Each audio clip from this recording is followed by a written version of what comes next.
Hey, what's up, guys? It's Bakes here, and thank you for joining me for today's random horror review. Today's movie is one from 2018, one that you could call maybe a bit more of a thriller rather than a horror, but got some tense and fun moments, and overall I think it's a pretty entertaining watch. I think it's one that is kind of underrated.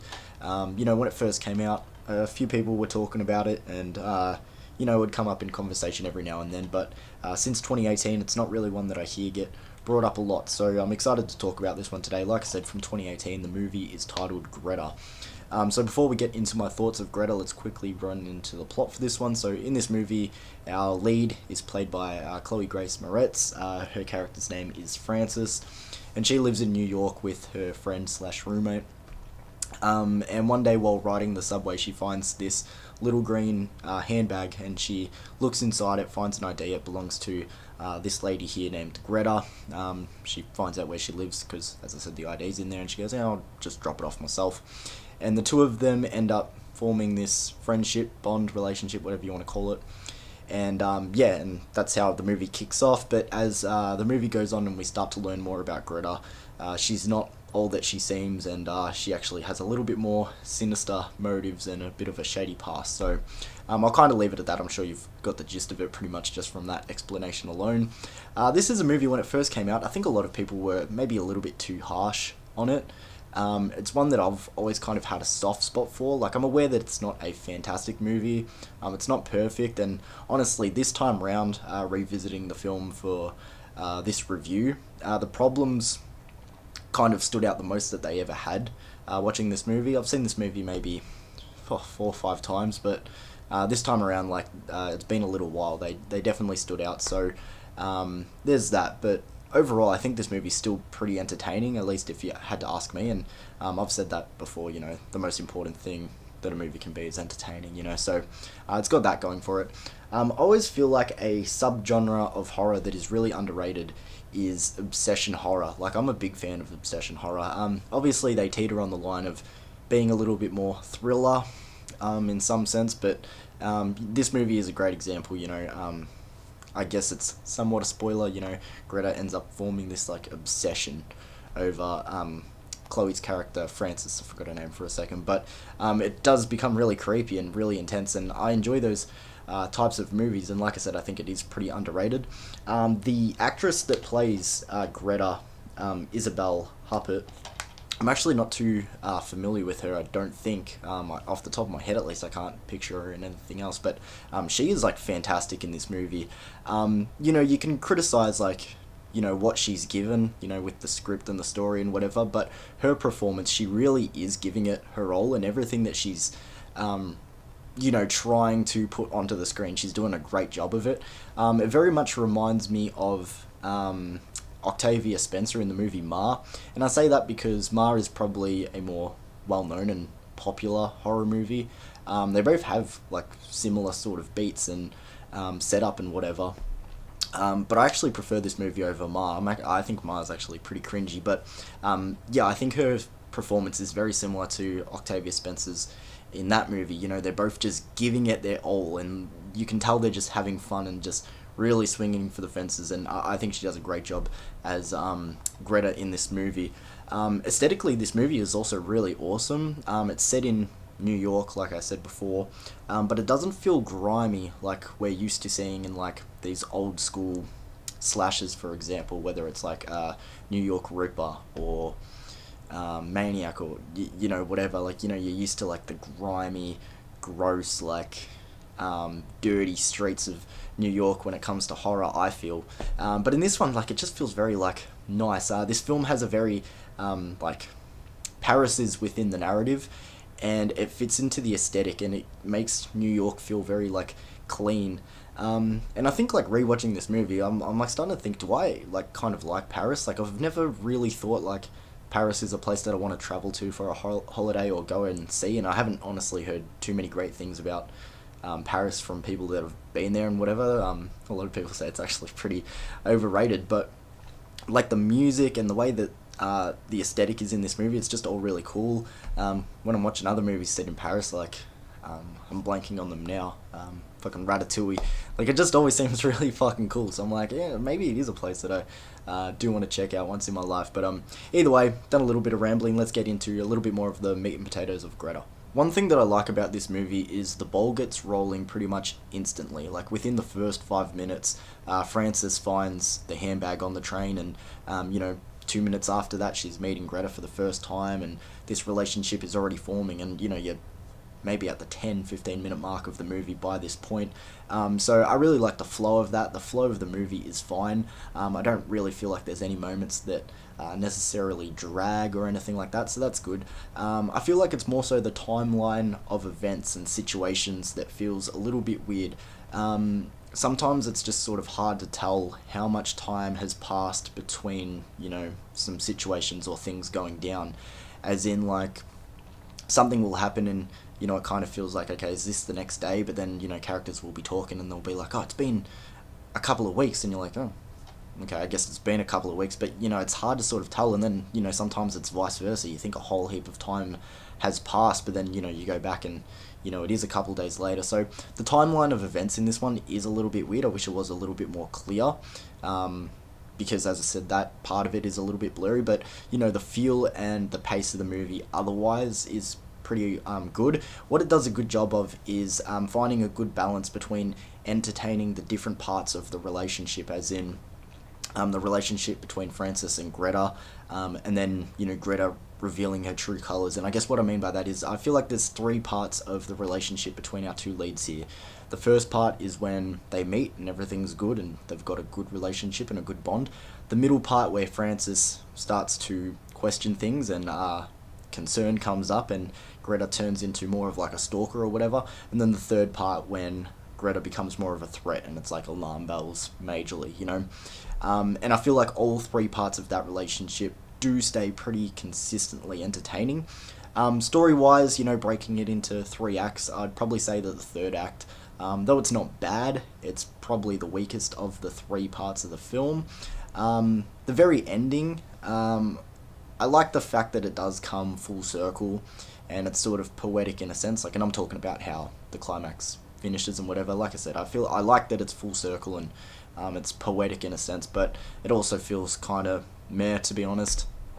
Some other things with this movie is some of the dialogue is a little cringe. I feel like where the cringeness really stands out is like filling in with a lot of the backstory. Like I said, Frances lives in New York with her roommate / friend, who is played by Micah Monroe, by the way. And, a lot of the backstory exposition is a little bit cringe. Even some of, the friendship dialogue, a lot of it is, maybe just doesn't hold up. It's slang that we don't really say anymore, and, it's just a little bit weird. It feels like someone was like, oh, yeah, 20-something-year-old would definitely say this, and it's like, I don't know, it doesn't really hold up.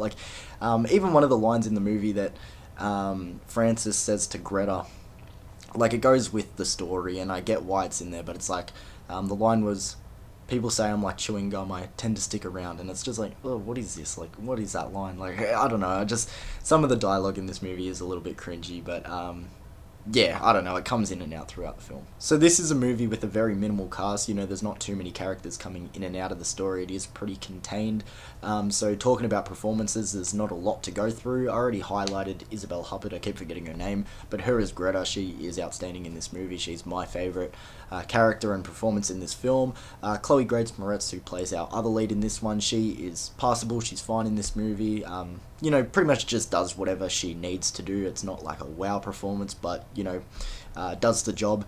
Like I said, she has a roommate in this movie who is played by Micah Monroe, and it's really fun to see Micah Monroe in a movie like this, just considering, some of the movies that she's been in recently. Even before Greta, she was in It Follows. She starred in that movie, and she was great in it, and It Follows is one of, these modern staples of horror. It's a great movie, but post this she starred in Longlegs, and she was incredible in Longlegs, so it was just fun and cool to see her in a movie like this, sort of just playing a side role.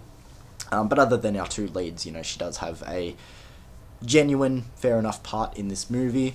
But her character, I forgot her character's name, but she does honestly start out as a bit of a bitch for like the first half of this movie. She becomes more likable later, but yeah, the first part of this movie, she's like a bitch to Francis. Like, at the start of the movie, she calls Francis out for being so close so quickly with Greta, and that goes in hand with what I was saying earlier about the timeline feeling a little bit off, because she goes like, oh, you've been hanging out with Greta for weeks, and you know, before that we've only seen them have a couple of interactions, so like, you're like, oh, okay, I guess it's been way longer than what I thought it's been, but, and it doesn't really feel like that, you know, you don't really get a sense that they're that close yet, so that's what I was talking about, the timeline being weird. But either way, getting back to Michael Monroe being a bitch for the first half of this movie, so she calls Greta out on that, she calls Francis out on that for being so close with Greta so quickly, and then she says some like really hurtful things to do with Greta taking the role of being Francis's mother. We get exposition and backstory that Francis's mum passed away a year ago, so pretty fresh wounds, and she goes like, oh, you're just trying to turn her into your surrogate mother, and that like, you clear as day, makes Frances very upset, and she's upset with that. And not only does Michael Monroe's character not like double back and go, oh shit, sorry, she like doubles down and like really hammers it in and goes, yeah, like it's honestly sad. And like, you see Frances like on the verge of tears, and you're like, what the fuck, like that is like the worst thing to say. Like someone who has lost someone, you get a sense of how close they were and everything. It's like someone so close and was dearly loved by your friend, and this is how you like speak to them. I'm like, what a fucking bitch. But yeah, that, as I said, that's like the first half of the movie. She becomes a more likable character as the film goes on, and especially when Greta is getting in more trouble. And I guess that's what I want to get to next. When things go really south in this movie, as in it's a progression of things going worse to worse with, you know, her interactions with Greta. But when Greta does the worst thing that she can do in this film situation, I just feel like Greta should have been like the main prime suspect, or like the police or some sort of authority should have got involved and just known it was Greta a lot more clearer than what happens in this movie. Like, for example, you know, as I said, they have interactions that build up to when Greta gets to her worst, and Francis has already reported her to police, and police have seen proof that Greta is stalking Francis. Like, there's a scene where, you know, she calls the police to her work because Greta's been standing across the street watching her, and the police say, like, I understand what they're saying, but I just find it hard to believe that they're not going to get involved. Like, they pretty much just say, listen, it's a public street, she can stand there as much as she wants. And as I said, there is just more and more evidence building up, like physical assault. There's pictures that Greta is sending to Francis that should be like incriminating. Like, there is just so many things piling up in this movie. So when things go majorly south, I just find it really hard to believe that Greta is just not in more trouble, if that makes sense. Again, I don't want to spoil anything either for those who haven't seen this movie, so I'm trying to keep it vague while also giving you examples to why I think it's a little bit ridiculous. Like, it gets to a point, as I said, there is proof that Greta is doing this. She's sending pictures to Francis of not just Francis, but like Michael Monroe's character. Like, they're following him through the street. This should be clear as day that Greta, you know, is someone who's worth, you know, being fucking taken out by cops and everything. You know, take her out of this situation. Like, I just find it really hard to believe that they wouldn't be more involved. The plan to see Greta face to face after shit goes down, there's a part in this movie where Greta does get finally retained by police, but trust me, I know I was just complaining about it, they really just don't do much. Michael Monroe's character and Francis are talking, and they go, maybe we should just speak to Greta face to face and clear things up and just make up a lie saying that I'm not going to be here anymore.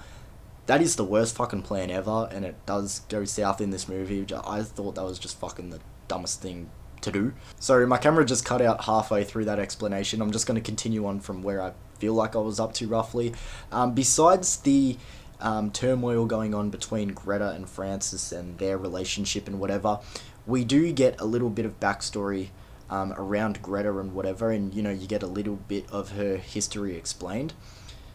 There is enough people that know Greta's history to a point where even before meeting Francis, I feel like she should be in more trouble. Like the things that she has done and the amount of people that are aware of the things that she's done, it's kind of like, how was she even allowed to be out and about in general to come across Francis in the first place? Like that was also something that you sort of have to suspend your disbelief with. But the final thing that I'll get with, you know, the story and whatever, and again, this is when things do go south and something has happened with Francis. A private investigator is called to come and investigate, you know, what's going on with Francis. And as I said, at this point, the closer characters are aware that it's Greta, but, you know, whatever, they get the private investigator involved. I do understand the point of a private investigator and, you know, what they're going to do. But again, there is just that much evidence around Greta. The police should be more involved at this point. Like, I just find the police to be ridiculous in this movie. I get that, you know, to get the plot going forward, you know, you have to suspend your disbelief at some point, but it is towing the line of just being ridiculous. But I'll just leave my thoughts of, you know, the story and everything there. I think I've spoken enough. Like I said, it cut out before, so I'm not even sure if that transition is going to be smooth, because I sort of forgot where I was up to when it cut out. But getting to my final thoughts, like I said, this is a movie I've seen a handful of times, maybe 4 or 5 times, and this is probably the time that I've had the most problems with this movie, or just a lot more of the issues stood out to me. But like I said, it's still an entertaining movie. Like, I never really feel like, you know, I need to pick up my phone or check the time. You know, it flows pretty smoothly. It doesn't really feel like it's dragging at any points. Like I said, there's moments that are a little bit cringy with dialogue, and there are a lot of story beats and everything that you need to suspend your disbelief with. But otherwise, entertaining watch. Like I said, I love a good obsession, horror, thriller, whatever you want to call it. Isabelle Huppert, the first time I remembered her name without needing to read it again. She does a great job as Greta. Like I said, have a soft spot for this movie. Not going to set your world on fire, but I think it's entertaining. I'm going to give this one a 7 out of 10. 7 out of 10. I feel like that's about right, you know. Fun watch. You know, not a top 10er for the year it came out, or the decade or whatever, but for the job of entertaining, it does that fine. So, going to leave that one there. That is the end of this random horror review, and that's going to be the end of my random horror reviews for a while, because we are moving into October. So this was my last random horror review before I get into my 31 days of horror. I've been trying to remember to say this at the back end of my videos just to get you guys ready and whatever, but 31 horror movie reviews over 31 days. I have done this before on my channel. I think the last one I did was a couple of years ago. But I'm super excited to get into this one again. For those who don't know, it should be, you'll either see it on my TikTok or YouTube Shorts. I actually announced the lineup of movies that I'm going to be watching this year. Normally, I keep it a secret. I think most people who do this challenge keep it a secret. And, you know, just as you watch the series, you end up finding out what movie's next. But this year I wanted to announce it ahead of time so you guys could watch the movies yourself and, you know, keep up with me if you wanted to. But yeah, the 31 days will be coming all through the month of October. That is the whole content that you'll be getting through there, but I feel like that's enough. 31 reviews over 31 days, cut me some slack. That is a lot of work. But hopefully I'll see you guys then. Thank you for today's review and watching, and I'll see you guys soon.